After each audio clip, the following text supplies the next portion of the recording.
Hi, BookTube. Well, I am making my way through my backlog of tags that I've accumulated over the past couple of months. This next one comes to me from Emily at M Reads, who I will link down below. Last I checked, Emily is closing in on 1,000 subscribers. So if you're seeing this video and you have not already checked out Emily's channel, maybe you can do so and help push it to that milestone, because her channel really does deserve it. She tagged me in the rapid fire book tag, a series of 25 questions, which you're encouraged to get through pretty quickly. We'll see how rapidly I can do so. Question one is ebook or physical book. I never thought I would say it, but I prefer ebooks. They're more convenient. They can't get damaged or lost, really. The big game changer was realizing that I could read on my phone. That was kind of what sealed the deal for me. Question two is paperback or hardback. I will almost always take paperback. I only prefer hardcover when it's either a really long book or a really big book, like in terms of dimensions, like an art book or photography book, that kind of thing. Question three, online or in-store book shopping. In-store is so much more fun. There's just more opportunity for surprises. Question four, trilogies or series.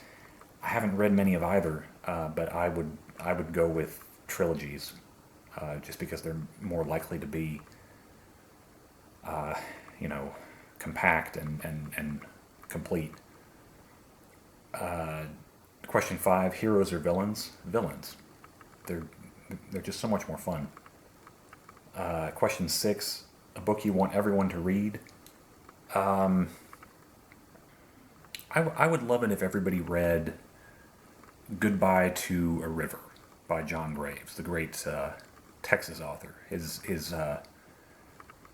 travel book slash meditation on nature and history and the passage of time. Seven, recommend an underrated book. I don't know if it's underrated so much as just underread and not very well known, but there's a book called South of Freedom by Carl Rowan, written in the early 1950s, as kind of like a report on the state of race relations in the South in the late 40s, early 50s, that I thought was just brilliant. And it's not in print as far as I know. Carl Rowan himself is not very well known at this point. But I would highly recommend the book if your library has it, or if you can find a copy for cheap online. It's definitely worth reading.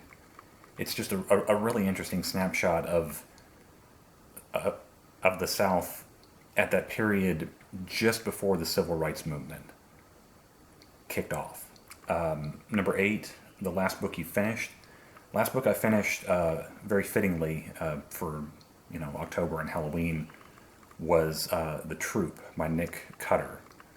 A great, just unbelievably nasty horror novel. I'll talk a little bit more about it. I planned on doing kind of an October wrap up, which I should probably do pretty soon, or else it's going to be too late. But yes, that was the last one. Number nine, the last book you bought. I bought a couple of books at Half Price Books recently. I bought Lost in the Funhouse, which is a biography of Andy Kaufman, which I did not know existed until I saw it there on the Half Price Books clearance shelf, and I just could not say no to it. And I also bought the Fooly Cooley omnibus, which is which will be my first manga when I read it. It is a collection of comics or manga based on the anime series Fooly Cooly from the early 2000s. Really, really out there series. Number 10, the weirdest thing you've used as a bookmark. Probably like a receipt or something, not anything that weird. Number 11, used books, yes or no? Yes, absolutely. 12, top 3 favorite genres. Memoir, science fiction, I suppose, and journalism, if that makes sense. I mean, I'm meaning books, like nonfiction books written by journalists, which to me kind of stand apart from like works of history. I'm not sure if that counts as a genre, but I'm counting it as one. 13, borrow or buy. Buy. I don't like borrowing books. I don't like lending books. I like to give books, but borrowing just no. 14, character or plot. Character. 15, long books or short books. Short books. 16, long or short chapters. I like a long chapter. I like short books, but I like long chapters. And that's because when you see a long chapter coming up, you know that you're in for something. You know that the author is getting ready to give you something big. So it's kind of exciting. 17, name the first 3 books you think of. The Bible, The Perks of Being a Wallflower, and Jaws. 18, books that make you laugh or cry. Well, assuming we're talking about like a good cry, I would take books that make you cry over books that make you laugh. There aren't that many books that have done either one, to be honest with you. I'm much more likely to laugh or cry over a movie than a book. 19, Our World or Fictional Worlds.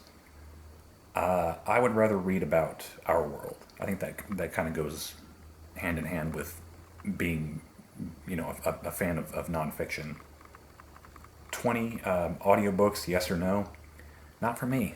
I went through an audiobook phase, but then at a certain point I just realized that if I'm going to read a book, I want to read the book. I want to see the size of the paragraphs. I want to see where the page breaks are. Like I want to, if I'm reading a fiction book, I want to hear the character's voice in my head on my own. I don't want somebody to give voice to the character for me. And I'm not judging people who like audiobooks. I understand, especially when I had to commute, I was more into audiobooks, but now that I work from home, I much prefer to just read. 21, do you ever judge a book by its cover? I really try not to. I probably still do to a certain degree, but I've learned not to. 22, book to movie or book to TV adaptations. Well, you would think that book to TV is more likely to be better, because with a TV adaptation like a miniseries or a full multi-season series, you have a greater opportunity to fully adapt the book in a satisfying way. But I think because I'm just someone who much prefers movies to TV, I would take book to movie adaptations. 23, a movie or TV adaptation you preferred more than the book. I have one of each, I think. I think the movie The Last Picture Show is much better than the book The Last Picture Show. which is very good, but the movie is one of the best ever. And I also prefer the HBO miniseries of Generation Kill to the book, which is also very good, but the miniseries is just great. 24 series or standalones, and 25 tag others. As usual, I tag everyone who is watching this. All the people that I would have tagged have likely done this tag already. Thank you for watching, and thank you to Emily for the tag.